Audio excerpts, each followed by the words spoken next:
YouTube, and we have a very special Q&A for you guys tonight. I have some of the cast and crew from the film here. I'll go ahead and let everybody introduce themselves and what role they played in bringing this film to life. Hi, I'm Scott, and I directed, written, and produced it. Hi guys, I'm Vince Knight, cinematographer. I'm Rhys Frake-Waterfield, I'm the producer. I am Peter, and I played Michael Darling. Peter, how are you doing today? I'm doing good, thank you. We'll go ahead and start with you since you have one of the two microphones. I want to talk to you about the first time that you saw Martin in his prosthetics looking like Peter Pan. What was your reaction when you first came face to face with someone that looks like that? I mean, it's crazy. My first scene with him was when he first took off his mask to Michael. But yeah, it was when he first took it off, I was shocked. So when I was moving back, that was all real. But yeah, it was just really shocking as well to just see him. Did you have a favorite scene that you had to film? It has to be the last scene, because with all the blood and gore, and you know, the fight scene with Wendy and Peter Pan, it's just really cool. I can't imagine all the blood and all the guts and everything. How many takes did that take, that final scene of you smashing his face in? I would say 2 to 3. I'm not sure. Yeah, multiple there. You get to show off a wide range of emotions as your character of Michael. What were some of the techniques you used to get into character? My US coach, she taught me catharsism, which is basically you use your real life experiences and emotions to the forefront whilst you're acting. Yeah, so that's basically it. I really like the style because it really helps me to cry, and the same goes with happy and stuff. What would you like to see happen next for Michael Darling? Ooh, I would like him to be like a stronger person, I guess. So physically and emotionally, because at the start of the film, he was very like, he had no confidence, he was getting picked on, and then at the end he shows more confidence, and I hope that he still uses that when he goes back to normal life, I guess. You guys give a hand to Peter for his incredible performance as Michael in this film. Thank you. Vince, I want to talk to you next. Sorry if we could pass the microphone down. One of my favorite scenes in the entire film takes place in that circus tent. Can you talk a little bit about the behind the scenes of filming that scene? The circus was really fun. We had it for just one day and it was really far away, so the whole cast and crew, we had to pack up and unit move, and it was, where was it, like Manchester or somewhere? Somewhere ages Just ago. Stockport, yeah. So it's like 5-hour drive and like a 5-hour drive back, and so we didn't have a full day shooting there, and the circus guys were all part of it, so they were sort of part of the act and they were involved, and we had a load of extras come in and help out, and I just had a very short window of time to sort of nail it. So Scott and I really sort of, this is what we want, this is what we need to get. So I sort of did some pre-lights while we were setting up, everyone's getting ready, and just had to shoot it very quickly. But they had a cool crane thing which they sort of lifted up, like acrobatic equipment and stuff. And we're like, oh, we should rig the camera to that. We used a lot of their lights, didn't we? Yeah, we used a lot of their lights and sort of added extra stuff, but yeah, it worked out really well. If you can remember, this might be a little bit tough, but do you remember the very first scene that you filmed for the movie and then the very last scene that you ended up filming? No. But it was the shopkeeper. That was Oh the first yeah, one. the shop when he gets the mask in that green shop. That was the first thing we filmed, which again, everything was super tight schedule. We're rushing. And yeah, I pushed the limit because like obviously shots aren't really that green, but we're like, fuck it, let's do it, let's make it dark and dingy. It's been closed, you know, he's closed at the moment, so we can get away with it. Yeah, it's a fun scene, I think. And the last thing, I don't even know. The last thing was, I don't know.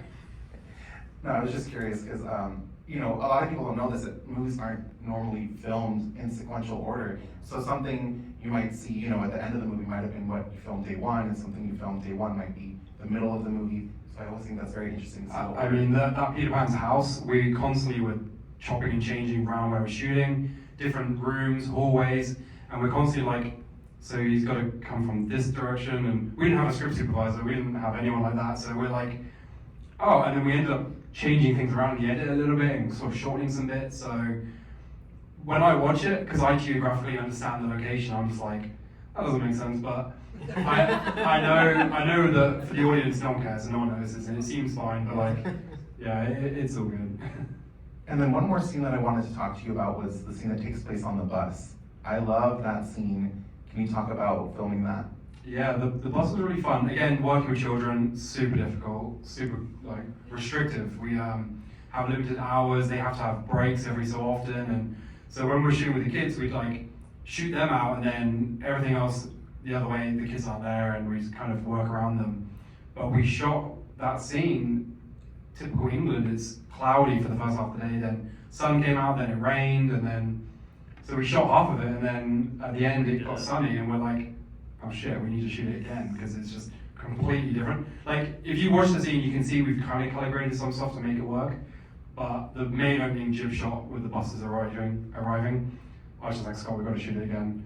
And we spent ages getting that shot, because it's a big crane shot, and we have a crew of like 3 people, so I was like, guys, we're going to set up the crane again. They're like, oh, yeah, good one. I'm like, no, we're going to do it. Well, everybody give a round of applause to Vince for his incredible work as a cinematographer on this film. Next, I want to talk to Scott, who is the director of this film. Scott, how's your day going? All right. Always a pleasure to be here with you. This film, I think, would not work, and so much of it depends on the cast. If you don't get the cast right for something like Peter Pan as a killer and Tinkerbell, it's going to be tough. But you have a talent for finding the right cast. Can you talk a little bit about how you went through the casting process to find Peter for Michael and Martin for Peter Pan, Kit for Tinkerbell, and Megan for Wendy Darling? Yeah, so I come from an acting background.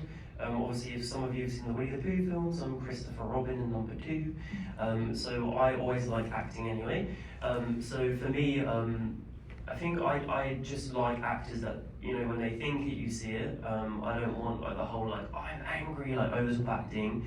And when you're working on low-budget films, typically you're working with a lot of like newcomers, and a lot of them, their instincts are to go quite big. And obviously I don't have much money, so when I'm casting these roles, I really waited until I found the right person for each one. So for Martin, who was Peter Pan, I probably auditioned about 200 guys. And in that 200, I actually didn't like any of them.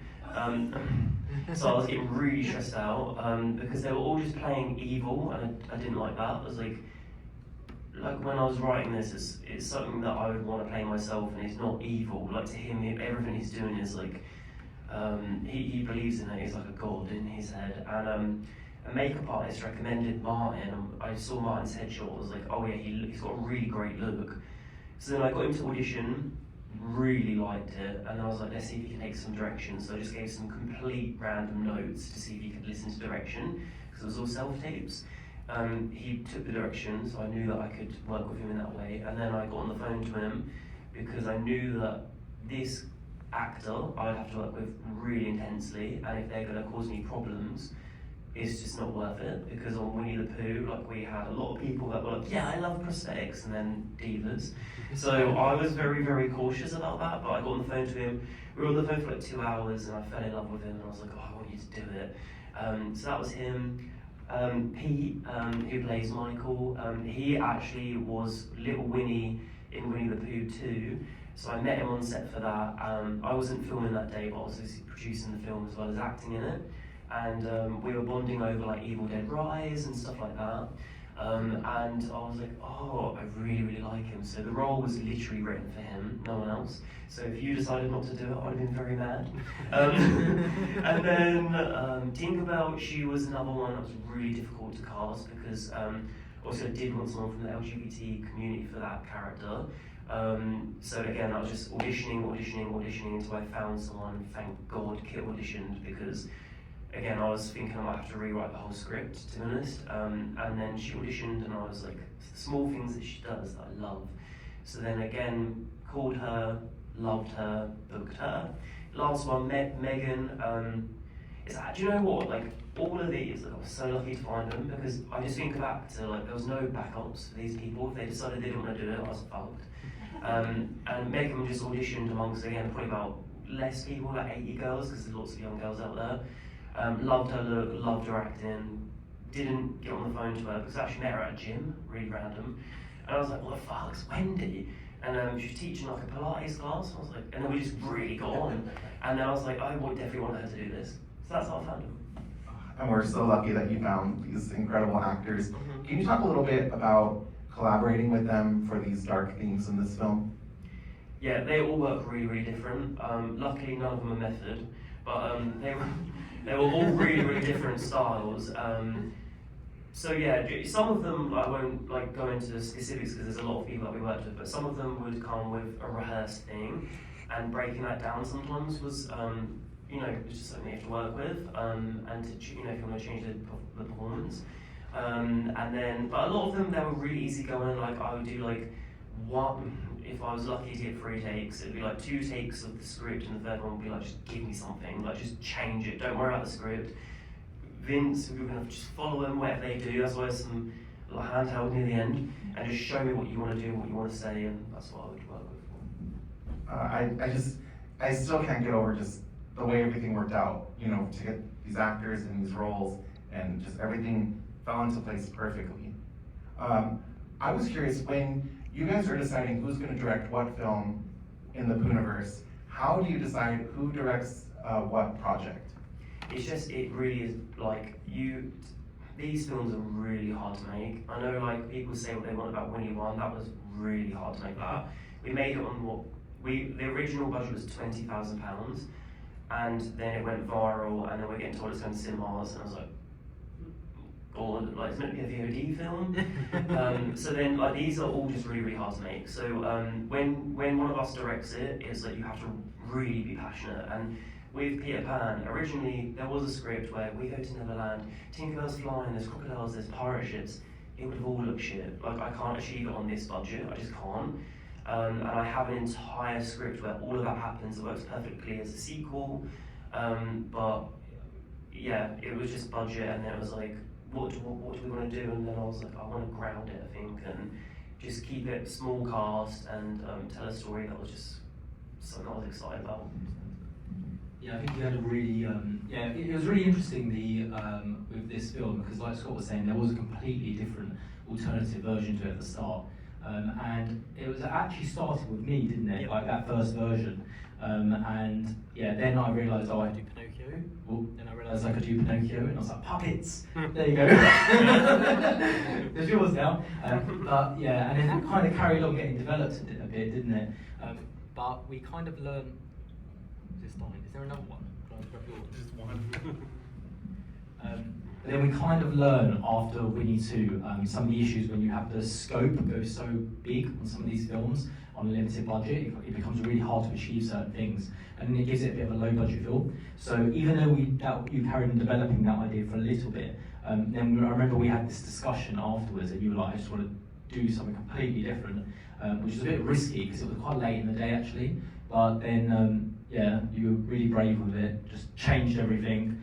Put that aside and just rewrote the entire film. The problem was we'd already also spent I ain't a lot of money, but like our budget was so small, but I'd already spent 10 grand on that other script, and I'm just thinking, fuck, because the budget's just going down and down and down. Oh god, I hadn't filmed it yet. Yeah. So I had to write it, and yeah. So then you basically it was about 3 months before, wasn't it, or something? Yeah. And then you just rewrote the whole thing yourself, basically. And then we came out for Winnie 2. Made the changes, yeah, and then now we got.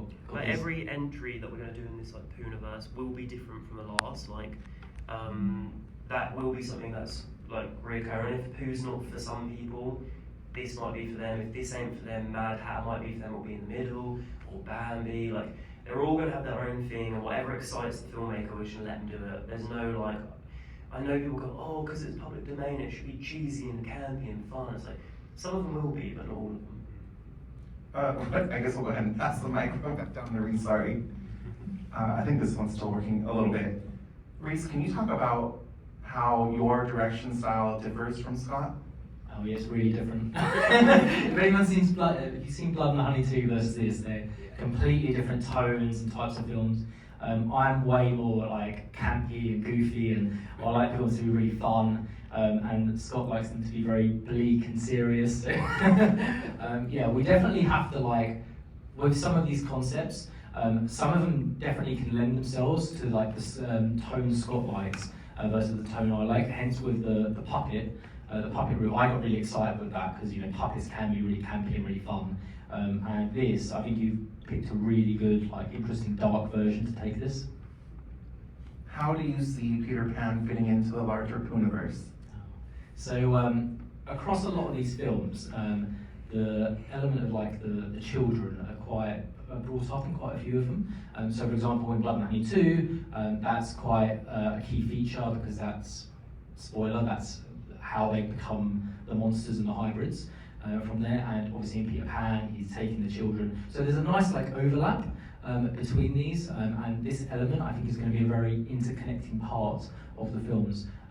So when we get to Pooniverse, because a lot of that film we're going to be wanting to follow the monsters and the villains, we need to have a kind of bigger bad we introduce, and our intention is to bring Peter Pan onto that bigger bad side, because he's taking the children, so he should be an opposing force to them. With who?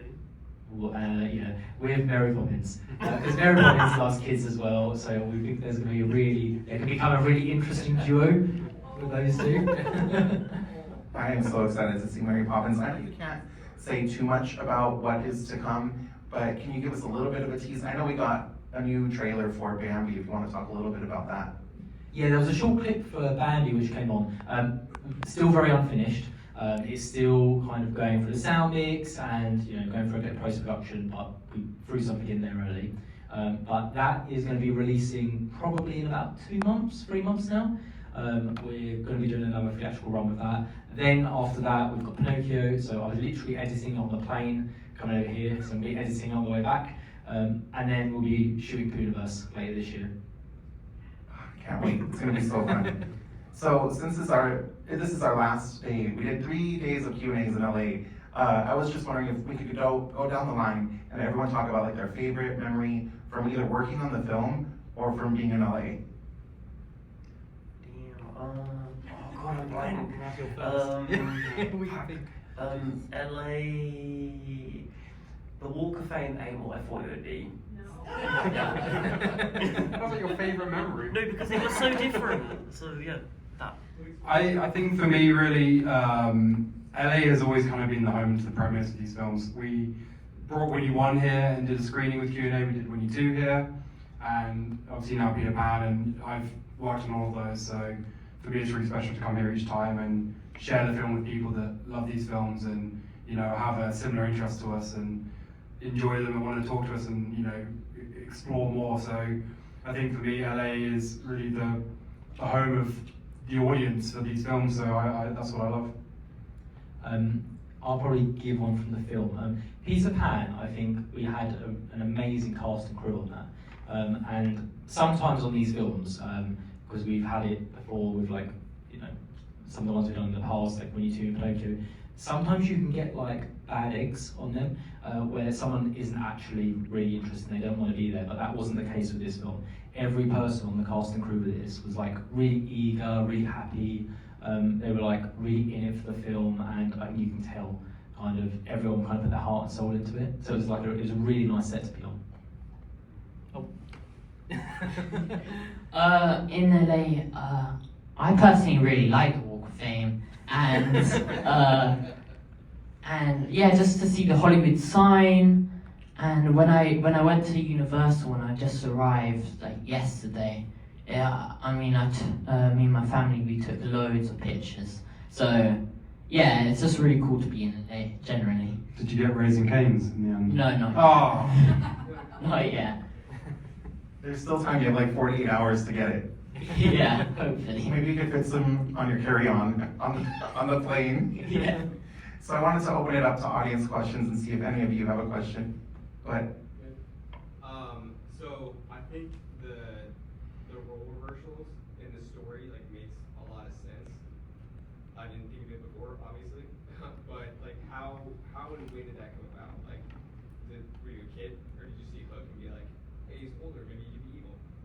Yeah, like when I was developing it, well, the stuff like Hook, I knew that I couldn't have him in it for long because again, budget. Like I put a lot of money into SFX on this because I knew I wanted it all in camera. There's honestly barely any VFX in this, and that's just from me being a horror fan. So I was like, okay, so Hook's got to be limited. So how does he come into it? Why are these people still in Peter's like house? Or why they're not dead?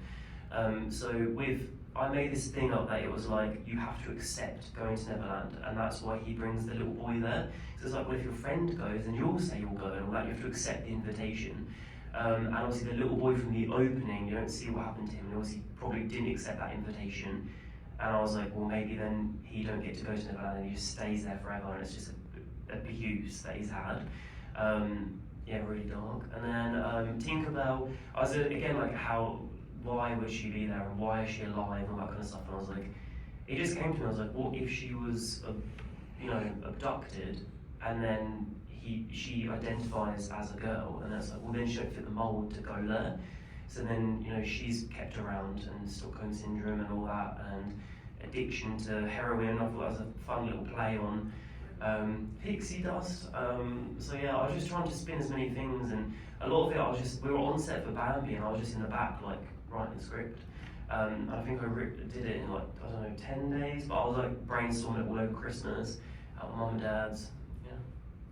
And I think if you went down a more traditional route, kind of like the Disney one, I don't think it would have worked, especially in the budget we got. Can you imagine like a little fairy, but like a really cheap VFX fairy flying around? Yeah, I wanted to do it, but yeah, it's just like we need like, this was like 300k, and it's like VFX alone is probably about 100. So it's like there's lovely things that I want to do, but maybe for the sequel if we get more money. Mm-hmm. So yeah. Do we have any other questions in the audience? Go ahead. Yeah, it was just really refreshing to see queer storylines at the forefront of this. That's like really important, and you don't see that, especially in horror. I feel like we've gotten more of it, but there's still a long way to go, especially with like trans storylines, and so that was really refreshing to see. So I just wanted to ask, why was it important for you guys to include that? Yeah, so I'm LGBT, and I honestly grew up with horror films since I was 7. My sister put Scream on, and I've just been obsessed with it. But yeah, there's the only LGBT stuff that I felt like I saw growing up was it would be probably 2 lesbians, or you know what I mean, like it would never be like someone like me. So that's why with the 2 little boys, they're subtle. They've got hands together. It's like you make what you want of it. And then with Tinks, that just naturally came about. Like I didn't try and force it; it just really naturally came about. But yeah, I did get, once I made the film, some pushback. But I really stood my ground and was like, no, I don't want to delete the hands. I don't want to delete certain things, which I was encouraged to do. Because I think because it's a low budget film, and I think I was encouraged for that. But especially in low budget, I feel like you especially don't see that type of thing. So I was like, no, I don't want to change it. So You really fought for that role early on as well. Like I remember when we were in the early stages of in like pre-production for it, and sometimes there's people behind the scenes who can like kind of want to get involved and force certain decisions. And that role in that script was always going to be the character was always trans, but you really fought for it being an actual trans actor. Yeah, I really did. Like, you get a lot of, to be honest, even on this budget, you get a lot of behind the scenes control, and I had to really force this. And yeah, even when I made it, I felt like a lot of people didn't actually like it, and then I was reaching out to people going, could you give me notes, because I just needed help with people watching it, because you get in the edit and you watch it on your own so many times, and you start to not be able to see what is wrong with it anymore, and then when you're just getting these people say, delete stuff, and then just, reshoot stuff, and it's like, no. But since it's released, you've had loads of comments about that, like it's been talked about in loads of reviews, like Variety and stuff. Yeah, that's really nice. Well, I just want to say thank you for standing your ground and for getting that in the film, because growing up, the only representation I had was Marco in Degrassi. I don't know if you guys remember that show, and I didn't like him. I liked the show, but I didn't like him. So thank you for giving us someone else to look up to. And then I think we have one more question in the back. Oh, yeah, I was just, is there gonna be like an origin story on like how he's like castrated or how they hook him up in his Do you know, it was so weird. I'm not even joking. So like, the answer yesterday was no. And today I was sat there and I was like, oh, wouldn't it be cool if like, there was this little boy and he starts to like learn all the boys at school to be the lost boys and they're killing their parents or something? I don't know. Well, I literally came up with it today, so I don't know, maybe. But if it does well... I think one of the darkest parts of this film is what his mum must have done. Yeah. So I would love to see that. I'd love to see a prequel where we see what she did. That's gonna get even bleaker. Oh yeah, go ahead. Do you guys have any eyes on characters that might not be in the public domain yet, but are going to be within the next couple years? Oh, I really want to do Batman. I'm waiting for that. Superman's coming. What? Superman's coming. Yeah, that will do. One of those. Like, I really want it, but I'll probably be like 45 then. Alright. We have this recently. Tintin came in the public domain, and we've got this really interesting idea for him. So we're getting excited to put him in the He's going to universe. be in Poonaverse. Yeah. But yeah, I want my next one that I'm going to direct is Alice in the Mad Hatter. And I'm already getting ideas like that, and I love, again, if you don't know this, you won't like it. But it's going to be a lot more fun than this though, like Art the Clown fun in terms of like, it's not really this nasty, but I want it to be like the White Rabbit is an escort agency, and Alice works there, and she's a sex worker, but we're not killing the sex workers, we're killing their clients, and I think Mad Hatter gets obsessed with her, and we'll see what happens, but yeah. And Nora meets Maniac. When Superman goes public domain, I don't know, it's coming up, the clock is ticking. There's an actor named Henry Cavill. I feel like he would make a good Superman in a slasher film. And did I see one more hand? Go ahead. Yeah, so we were here for 1192. Oh, yeah. thanks. Yeah, it was wonderful, amazing. And that was, you guys, my question was, what made you go dark, I guess, more psychological, compared to the campy? You kind of already answered that. Do you want to speak more on that, or? Yeah, it really was just like, the other script was a lot more fun, but when I got to like scaling everything down, I just thought like, what are the main things I think about with Peter Pan? And it was like, the Lost Boys, Peter Pan, Tinker, they were like the main things. I was like, I have to do something with them. And then I was like, when you're dealing with kids and stuff, I was like, I just don't know how, like, it's that funny. So I was like, let's just go to the league. And I love French cinema, so like, Switchblade Romance is one of my favourites.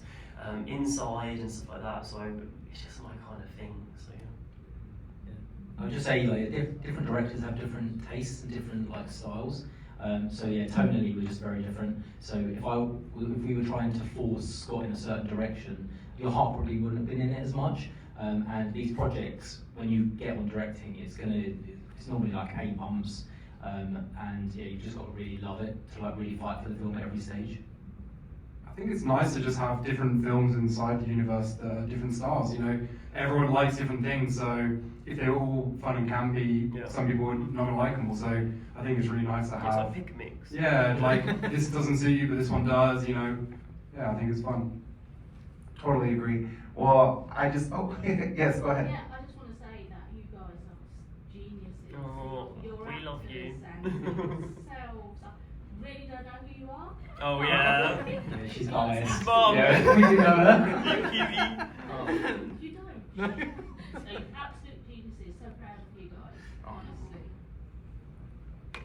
That's really sweet. I just want to say thank you so much to everybody for coming out on a Wednesday night and supporting indie horror. It's because of people like you that we get to do stuff like this. So thank you for coming out, and thank you to everybody up here for including me and for inviting me to take part in this week and celebrating your hard work.